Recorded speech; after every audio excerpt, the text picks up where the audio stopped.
Hi எல்லாருக்கும் வணக்கம். இன்றைக்கி என்ன செய்ய போகிறோன்னா அதிரசம் சுட போகிறோம்.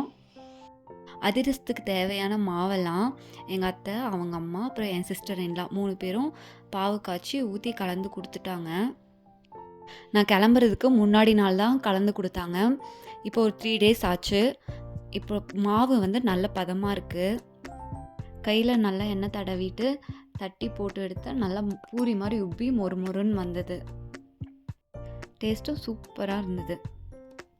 நான் ஒரு ஸ்கூல் படிக்கும்போதுலேருந்தே அம்மா தட்டி தட்டி போடுவாங்க. நான் எண்ணெயிலேருந்து எடுப்பேன். அடிக்கடி இதை எங்கள் வீட்டில் செய்வாங்க.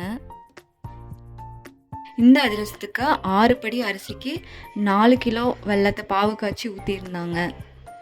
கொஞ்சமாக ஏலக்காய் தூள் போட்டு பாவு காய்ச்சி ஊற்றியிருந்தாங்க. தேங்க்யூ.